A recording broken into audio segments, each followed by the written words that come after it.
Seth, your reaction to what happened and what is happening in all of this?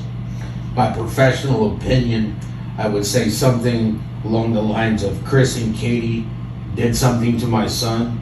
They're using Sumner County to cover it up and to hide themselves from the actual law.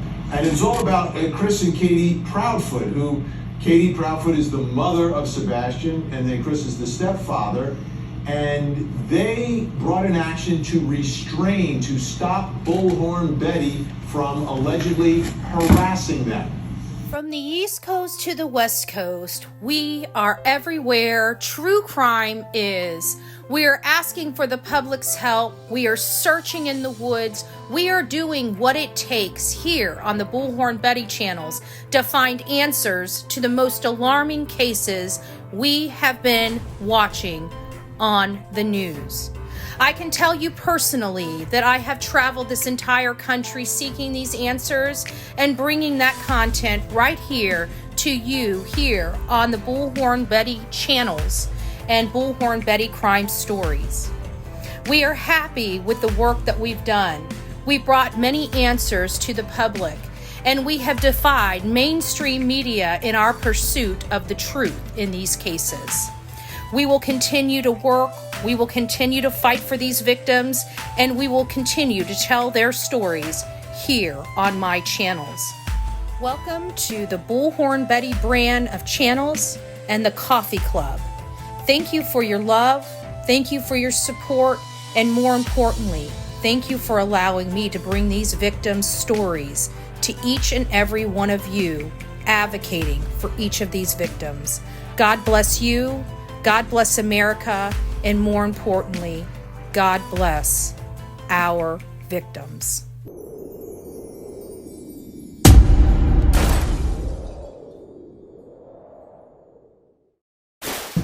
We know for a fact that there's no proof that Sebastian walked out of that home, and it makes you wonder what else they're lying about, Vinny.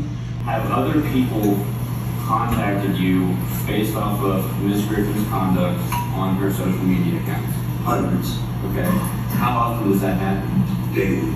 Is it possible for you to avoid the media circus that surrounds Ms. Griffin's conduct? Absolutely not. Okay. Have people gotten your personal phone number that way? Yes, sir. Have they gotten your email? Yes, sir. They message you on Facebook? Yes, sir. He's asked, why are you afraid of Bullhorn Betty? Take a listen. What are you afraid of from Andrew Griffin? What am I directly afraid of, sir? Is that what you're asking? Yes. Well, when you make a video threatening to bring a gun from another state to the state, directly in videos related to me, my wife, my family, that's a threat, plain and simple. She also said that she was going to bring a machete for the record. Okay, let's bring back in Seth Rogers, Sebastian's dad, and Tony Mathis. Just quick clarification, everyone's watching that. Was she threatening to bring a machete to go after the Proudfoots? Well, Vinny, you being one of the better investigative reporters in this case, you know that if you take a 4 or 5 second clip out of an hour-long video, you can twist that and turn that into anything you want it to be.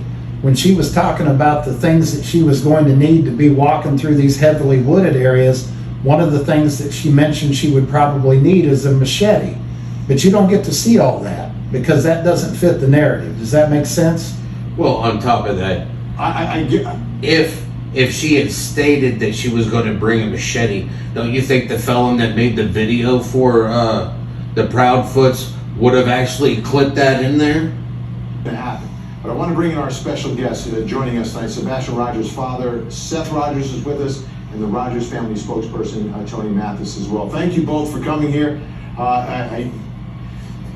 What's your reaction, Seth and Tony, to what happened today or yesterday in court with Bullhorn Betty? And what are your thoughts about Bullhorn Betty and what she's been doing? Well, Vinny, first off, thank you for having us tonight. Let me be crystal clear about something. That entire family lied under oath to get those protective orders. This family has spent more time trying to silence people than they've spent looking for Sebastian. We know for a fact that there's no proof that Sebastian walked out of that home. And it makes you wonder what else they're lying about, Vinny. It also makes you wonder what would happen if Sebastian would have been able to file a protective order against his stepfather. Seth, your reaction to what happened and what is happening in all of this? My professional opinion, I would say something along the lines of Chris and Katie did something to my son. They're using Sumner County to cover it up and to hide themselves from the actual law. And let me ask you, Seth, and we have no independent information. We know that police are saying there's no suspect, no one's been named as a suspect in any of this. But this seems to be, at least from my perspective, Seth, is it a change in the way you are seeing what has transpired through all this? Are you It's seeing the evidence. Things differently than you did before? It's the evidence. I still believe my son is alive. I still believe he's somewhere. But the fact is that he was at their house last. There is no evidence that he ever left the house. And they, as Tony has stated, they have spent more money and time trying to get people to not speak about Sebastian than speaking about Sebastian. Sumner County hasn't come out since April with anything, and Katie won't come out and speak, won't ask for help to find Sebastian. I really have to say that she never loved her son. And on top of that, I have the DCS reports that I've written, that I have literally took me an attorney to get them. Sebastian deserves a restraining order from those two. You've accused them of lying, the Proudfoots, right? So 100%. what were they lying? What were they lying about from your perspective? And again, we have no independent information or confirmation that they said anything that was untrue or verification that what they said was true. Well, either way. Actually, Vinny, they were. What were they lying about from your perspective, and what's the evidence from your perspective that they are not telling the truth? Well, they actually were lying, and it was proven in court that they were lying about what they stated in the protective orders, which was that she had had physical contact with them, that she was following, stalking, and harassing them. And even on the stand, Mr. Proudfoot admitted that he had never met her in person. So in my opinion, it's a little difficult to be stalking somebody that you've never met in person. And it goes to the many inconsistencies that have been told by Mr. Proudfoot since the very first interview. Not one of his interviews have matched up, Vinny. And when you say the interviews haven't matched up, you're not talking about, so I just want to make this clear to everyone watching, you're talking about the disappearance of Sebastian? 100%. Not about Bullhorn Betty in this case? Yeah, the Bullhorn Betty lies were just another long string in the lies that they've told since the beginning. If you go back and break the interviews down from the very first interview they did all the way from Nancy Grace and beyond before they quit coming out in public, you can see one inconsistency after the next. And the great thing about telling the truth, Vinny, is when you're doing that, it's always the same. It doesn't change. What's the most material inconsistency that you believe has been stated from Chris and or Katie? Many inconsistencies told about the phone calls, the time of the phone calls, the bedtimes, what happened after he went to bed. Just, that entire 10 to 12 hour period, many inconsistencies. Also, not rock solid alibis and a lot of time that's unaccounted for.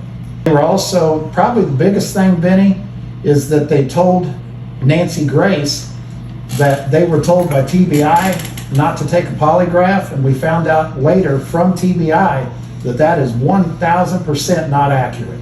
That's a big one.